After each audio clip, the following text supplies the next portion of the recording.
अब BA, BCom, BSc और MA, MCom करें विश्व की सबसे बड़ी यूनिवर्सिटी इग्नू से। सॉल्ड असाइनमेंट और गाइड बुक्स प्राप्त करें। संपर्क करें Mahakal computers, DAV college gate के सामने, सिवान।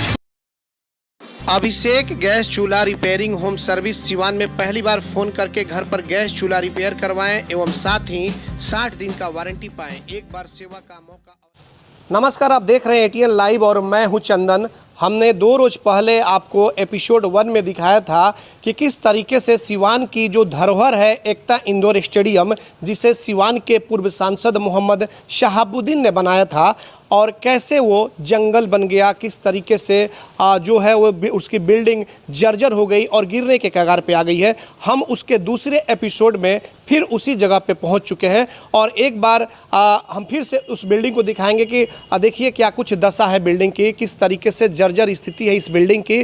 कभी भी इस बिल्डिंग की जो आप चट्टानें हैं, परत है, वो गिर सकती है, कभी भी खतरा हो सकता है। और आज इन्हीं सब मुद्दों को लेकर के हम बात करेंगे सैयद माजरफी, जो बीजेपी के एक नेता भी हैं। और आपको बताते चले कि इस एकता इंडोर स्टेडियम में तमाम तरह के जो खेल होते थे, बड़ी बड़ी हस्तियां यहां पे आती थी और उस वक्त ये लोग, जो सैयद माजरफी हमारे साथ मौजूद हैं, आप देख सकते हैं, ये लोग सारा मैनेजमेंट करते थे। लेकिन आज इनका भी सपना वो सब कुछ समाप्त हो गया, क्योंकि ये जो धरोहर है बिल्कुल बर्बाद हो गया। इस धरोहर को बर्बाद करने में कौन लोग शामिल हुए हैं, आखिर क्यों नहीं इस धरोहर को इसकी मरम्मती कराई गई, इसकी रंगाई पुताई कराई गई, इसको मेंटेनेंस किया गया, तमाम ऐसे मुद्दे हैं जिस पे हम बात करेंगे सैयद माजरफी पे। तो सैयद माजरफी जी, क्या कहना चाहेंगे एकता इंडोर स्टेडियम की जो हालात है? हालांकि हम थोड़ा सा स्टार्टिंग यहाँ से करते हैं, लेकिन फिर हम घूम करके आपसे बात करेंगे, तमाम वो दृश्य दिखाएंगे कि किस तरीके से बर्बाद हो गया एकता इंडोर स्टेडियम। बहुत बहुत शुक्रिया ATN लाइव का। आज मुझे 11 साल पुराना दिन याद आ रहा है कि यही जगह था और आपके पापा मेरा इंटरव्यू लेने के लिए आए थे, जिस दिन सिवान के तत्कालीन जिला अधिकारी लोकेश कुमार सिंह ने यहीं पर हम लोगों को चाबी हैंड ओवर किया था। सन 2012 की बात है, जब इस स्टेडियम को धान का गोदाम बनाने जा रहे थे। तो उस वक्त ज़िला के जो प्रतिष्ठित जो खेल प्रेमी लोग हैं, जैसे उमा शंकर प्रसाद जी हैं, फरीद बाबू हैं, शमशीर जी हैं, आज़म जी हैं, और बहुत सारे खेल प्रेमी लोग हैं जो इस संस्था से जुड़े हुए थे, मुश्ताक अहमद, बबलू, सब लोग थे। तो सब लोगों के सामने यहाँ हैंड ओवर किया गया और वो लड़ाई मैं लड़ता रहा। आपने कहा कि किसकी गलती से ये स्टेडियम आज जर्जर स्थिति में है, बर्बाद हो गया। जर्जर नहीं, इसको बर्बाद हम कहेंगे। तो बर्बाद तो मैं भी कहूँगा, क्योंकि मैं 11 साल से इसकी लड़ाई लड़ रहा हूँ और मैंने आत्मदाह के लिए किया। और उस वक्त सिवान ज़िला में इतने चैनल नहीं हुआ करता था, 2 ही 3 चैनल था, सिवान दर्शन, सिटी न्यूज़ और आप। लेकिन आप हमेशा से, जब मैं सिवान में रहने लगा, खेल कराने लगा, तो ATN न्यूज़ ने हमेशा मुझे प्राथमिकता दी और मुझे मान सम्मान दिया, और खेल की हर भावनाओं का, खिलाड़ियों के भावनाओं को समझते हुए हमेशा उसकी हकीकत मुद्दे को उठाया। ये सिवान की एक बड़ी धरोहर थी जी। तो कहने का चीज़ है कि देखिए, सबसे पहले चीज़ मैं बता देता हूँ कि अभी के जो राजनेता हैं, जो सांसद हैं, इनमें जनता के प्रति कोई मोहब्बत नहीं है, चाहे कोई सांसद हो।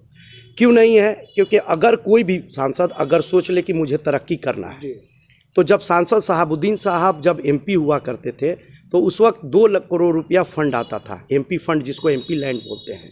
और अभी अब हम थोड़ा सा चलते हुए बात करते रहेंगे। अभी 5 करोड़ रुपया आता है।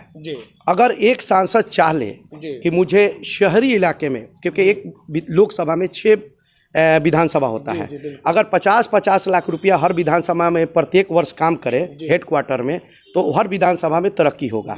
और 1.5 करोड़ रुपया खेल, पार्क और खिलाड़ियों और भी व्यवसाय के लिए, जैसे सामुदायिक चीज़ हो, जो संगठन हो, चाहे जो शादी ब्याह के लिए मैरिज हॉल हो, सामुदायिक हो, स्कूल हो, इसके लिए डेवलपमेंट करें। शहाबुद्दीन साहब का 2 करोड़ रुपया में आज के जो सांसद लोग हैं, पूरे बिहार, पूरे देश के लोगों को बता रहा हूँ मैं, क्योंकि अटल बिहारी वाजपेयी, शहाबुद्दीन साहब और शत्रुघ्न सिन्हा के बाद ये 3 हस्ती थी जब उसको रिकॉर्ड में दिया गया था।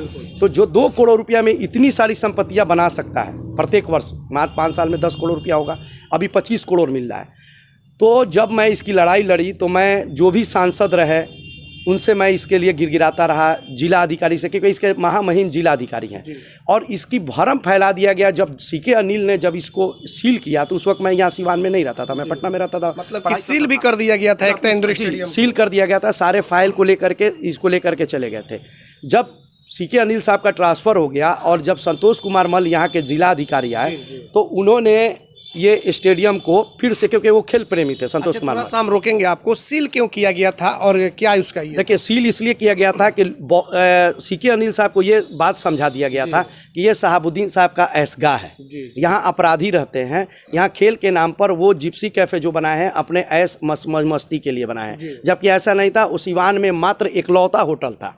जो कोई भी अतिथि, जो भी सम्मानित लोग थे, सिवान जिला में क्या है कहने के लिए तो लोग कहता है कि राजेंद्र बाबू का सिवान है, मजूल हक साहब का सिवान है, लेकिन कुछ नहीं है, कुछ नहीं है। बाहर से अगर कुछ लोग आते हैं घूमना चाहते हैं, कहीं कुछ नहीं है, किसी के कहीं बैठने की व्यवस्था नहीं, हम कहाँ ले जाएंगे? आपके अगर कोई अतिथि आते हैं, सिवान के माहौल उस वक्त कैसे थे आपको भी पता है। 5 बजे के बाद से लोग अपने बच्चों को घर से बाहर नहीं निकालते थे। तो ये एक माहौल को चेंज करने के लिए शहाबुद्दीन साहब ने इस स्टेडियम का निर्माण कराया। ठीक है, मैं उनके विपक्ष पार्टी का हूँ, लेकिन जो कार्य करता है उसकी इज्जत करनी चाहिए। ये एक ऐसा स्थान था। उसके बाद से इस स्टेडियम में संतोष कुमार मल ने खेल शुरू किया और मुझे अध्यक्ष, इसका सेक्रेटरी बनाया और वो अध्यक्ष रहे। और शहर के सब लोगों को मैंने लेकर के चला। जो शहाबुद्दीन साहब के टीम में जो लोगों ने उन्हें कमेटी बनाई थी उसमें सब लोगों को लिया और लगातार मैं बैडमिंटन का इसमें टूर्नामेंट हो, चाहे क्रिकेट का टूर्नामेंट हो या जिप्सी कैफ़े का मामला हो। आज जिप्सी कैफ़े से कितना राजस्व की नुकसान हो रही है, इस स्टेडियम से कितना राजस्व को नुकसान हो रहा है। शादी के लिए 75,000 रुपये में ये बुक होता था और ये 2018 तक ये बुक होता आया है। 18 के जी इंडोर स्टेडियम, जो भी बड़े बड़े कार्यक्रम होते थे, चाहे किसी पार्टी का सम्मेलन हो या कोई भी हो, चाहे यहाँ सर्कस लगता था, जादूगर लगता था, वो भी पैसा प्रत्येक डेली के हिसाब से लाखों रुपया, करोड़ों में जाता था। मतलब कि सरकार को आमदनी भी होती थी, आमदनी होती थी इससे। लेकिन ये राजनीतिक का दृश्य क्यों बना? सिर्फ शहाबुद्दीन साहब की वजह से। मैं खुल्लम कर रहा हूँ, ये शहाबुद्दीन साहब के वजह से ये बनाया गया कि उन्होंने ये तामीर कराया है और इससे मतलब ये जोनोद्वार हो जाएगा, ये हो जाएगा। तो फिर उनके लोग, ऐसा कुछ नहीं है। वो जब तक एमपी थे, मतलब इसमें उनका कहना है कि मोहम्मद शहाबुद्दीन का नाम रहा, इसलिए इसे बर्बाद कर दिया गया और इसको इसलिए मेंटेन नहीं किया गया कि ये एक आने वाले वक्त में होगा कि मोहम्मद शहाबुद्दीन ने बनाया था, कोई आता तो देखता, इसीलिए हुआ कि इसको बर्बाद कर दो। नहीं अजय, देखिए ये तो हकीकत है, क्योंकि मैं 11 साल से स्ट्रगल कर रहा हूँ ना। इसमें 3 मंत्री को मैं लाया, सब मंत्री ने कहा। प्रमोद जी का देन है कि आज सिवान में दूसरे जगह स्टेडियम बना। अभी प्रमोद जी खेल मंत्री नहीं है, लेकिन प्रमोद जी बेचारे बहुत प्रयास किए। इससे पहले लोग टूटी बता देता था, कोई कहता था कि इसमें ये कागज़ गलती है। मैंने धरना किया, मैंने 1 लाख रुपया अपने पैसे से, अपने निजी जमा किया। संजय सिंह ने कहा कि वुडन बनवा देते हैं, जो उस वक्त तत्कालीन डीएम थे। ऐसा नहीं है, लेकिन कुछ लोग लोग थे जो शहाबुद्दीन साहब के खिलाफ थे, वो जिला अधिकारी महोदय को कन्विंस कर दिया करते थे। मैं खुल्लम आपके मीडिया चैनल से बोल रहा हूँ, क्योंकि मैं आताहत होकर के आज मुझे बहुत तकलीफ है। मैं बैडमिंटन एसोसिएशन का सेक्रेटरी नहीं हूँ, मैं मेरे मित्र दिवेश सिंह ने जी है, मैं सेक्रेटरी था। चाहे राजेंद्र स्टेडियम हो, कोई मेरे स्टेट का खिलाड़ी खेलेगा, मेरा देश में नाम रोशन होगा। पता है आपको, ये स्टेडियम की कहानी मैं बता देता हूँ कि यहाँ पे प्रीफिक्स जूनियर टूर्नामेंट हुआ था, जो साइना नेहवाल पे हम बात करेंगे आपसे, लेकिन थोड़ी सी जर्जर स्थिति को पहले देख ले कि ये जो जर्जर स्थिति आप देख रहे हैं, इसे क्या कहेंगे अर्फी जी? आप तो देखिए रहे ना, ये सिवान की जनता को दिखाइए हमारे जनप्रतिनिधि की क्या सोच है। मैं तो ठीक है, मैं हमेशा मैं कहा हूँ कि मैं जब तक जीवित रहूँगा खेल और खिलाड़ियों के लिए जीऊँगा, मुझे पद की कोई लालसा नहीं है। लेकिन मैं ये चीज़ दिखाना चाहता हूँ, फिर से आपसे रिकॉर्ड करूँगा कि मैं ये निगाह सिवान के अभी जो प्रेजेंट जिला अधिकारी हैं उनको जाए, और जो यहाँ के सांसद हैं श्रीमती कविता सिंह जी, उन पर भी ये निगाह जाए। जो कार्य करेगा उनका नाम होगा। ये शहाबुद्दीन साहब की पैतृक संपत्ति नहीं है, ये सिवान की आवाम की संपत्ति है। आज कितना मिटाइएगा उनका नाम? डीएवी कॉलेज में बनाया हुआ है, उसको मिटा दीजिए आप। जेड इस्लामिया कॉलेज मिटा, वो मिटा दीजिए। ये ओवर ब्रिज उनके रीजन में बनाया, इसको तोड़वा दीजिए आप। कहाँ कहाँ मिटाइएगा किसी का नाम? आप कार्य करिए ना। राजेंद्र बाबू का कब तक नाम ढिढोरा पीटिएगा? कब तक मजूल्ला साहब का नाम पीटिएगा? वो तो स्वर्गीय हो गए, शहाबुद्दीन साहब स्वर्गीय हो गए। अब उनको ना आप कोई भी हो इज्जत करेगा, चाहे हिंदू हो, मुसलमान हो, विरोध हो। ओम प्रकाश जी, आज जिस दिन कोई नेता इसके बारे में आज तक नहीं सोचा। ओम प्रकाश जी हमेशा शहाबुद्दीन साहब से लड़ाई की है, राजनीतिक लड़ाई, व्यक्तिगत लड़ाई नहीं, राजनीतिक लड़ाई की है। लेकिन जब सबसे पहला व्यक्ति है वो कि जब वो स्वर्गवास हुए, जब उनका देहांत हो गया, तो सबसे पहले टीवी पर आकर के उन्होंने ही अपनी अभिव्यक्ति पेश की, उनके लिए अकीदत पेश किया। तो ऐसा नहीं है। देखिए, मैं ओम प्रकाश जी से भी आग्रह करूंगा, अभी वो सांसद नहीं है, मैं सब सीवान की आवाम से कहूँगा कि एक बार मैं फिर पुरजोर आंदोलन कर रहा हूँ। ठीक है, इंडोर स्टेडियम बन रहा है, अमलोरी सरसर में बन रहा है, लेकिन शहर में हमारे लिए देखने के लिए क्या है, जिप्सी कैफ़े था जो सरकारी फंड से सरकार को राजस्व जाता था। इसको छोड़ करके और अब अमलोरी सरसर में नया स्टेडियम बनेगा, ये बर्बाद पास हो गया है। मैं आपको प्रूफ दे रहा हूँ ना, सब दे रहा हूँ। हाँ, पास हो गया है।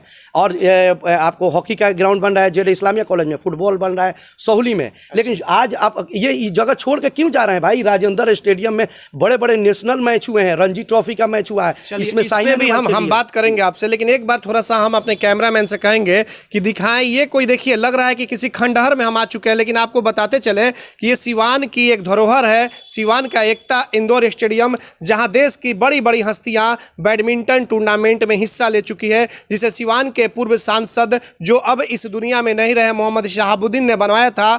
लेकिन यहाँ के नेता और जिला प्रशासन ने इसको दरकिनार किया, थोड़ा सा भी इसका मेंटेन नहीं कर पाए और पूरी तरीके से ये बर्बाद हो गया स्टेडियम। और इसी को लेकर के लगातार हमारी टीम जो है वो पहुँच रही है कि ताकि दिखाया जाए कि सिवान में ऐसे भी कुछ धरोहर थे जिसे मोहम्मद शहाबुद्दीन ने बनवाया था, लेकिन आज वो बर्बाद हो गए। आपको बता दें कि जब हम एपिसोड 1 चलाने का जब शुरुआत किए तो कुछ ऐसे युवक जिनकी उम्र तकरीबन 15 साल, 16 साल, 17 साल, 18 साल हुई होगी, वो कमेंट बॉक्स में दे रहे थे कि आखिरकार यह स्टेडियम कहाँ है। आपको बता दें कि वो जब मोहम्मद शहाबुद्दीन ने जब बनवाया था सन शायद 1998 में इसको बनवाया था, उस समय उनकी उम्र छोटी होगी। आज तकरीबन वो 17-18 साल के हैं, तो जाहिर तौर पे 22-23 साल हो गए इसको बने हुए, तो उनको पता नहीं है। अगर ये इसका मेंटेनेंस किया जाता, यहाँ पे बड़े बड़े अगर खेल होते तो शायद सबको जानकारी होता। इसी तरीके से हम चाहेंगे सिवान के जिला प्रशासन से, सिवान के बड़े बड़े नेताओं से कि कम से कम अब तो हिंदू मुस्लिम छोड़िए और कम से कम अभी भी वक्त है आपके पास, इस स्टेडियम का जीर्णोद्धार कराइए, इसको मेंटेन कीजिए, ताकि सिवान में जो पूर्व सांसद ने किया है वो तो ठीक है, कम से कम उनके काम को आप पीछा कर दीजिए और आप उनसे आगे निकलिए, ताकि आने वाले लोग कहें कि मोहम्मद शहाबुद्दीन ने इस बिल्डिंग को बनवाया था, लेकिन आने वाले वक्त में इस बिल्डिंग को धराशायी होने से फलना नेता ने बचा लिया था। तब जाकर के होगा कि आप जनता के हित में सोचते हैं, चाहे कोई भी विधायक हो, सांसद हो। हम जिला प्रशासन से भी आग्रह करेंगे, सिवान के जिलाधिकारी से भी आग्रह करेंगे कि एक बार जरूर आएँ। अगर खेल प्रेमियों के लिए कुछ आपके दिलों में है तो आकर के एकता इंडोर स्टेडियम का जायजा लें और तमाम यहाँ पे जो भी कागजाती जो काम है वो करें, ताकि इस स्टेडियम का जीर्णोद्धार हो सके। फिर हम और तीसरे एपिसोड की तरफ चलेंगे और उसमें दिखाएंगे कि क्या कुछ यहाँ पे कौन कौन से लोग यहाँ पे खेलने के लिए आए थे और फिर क्या कुछ कार्यक्रम हुआ था, इसके बारे में भी हम बात करेंगे। हमारे सहयोगी आशीष कुमार गोलू के साथ चंदन कुमार, ATN लाइव सिवान।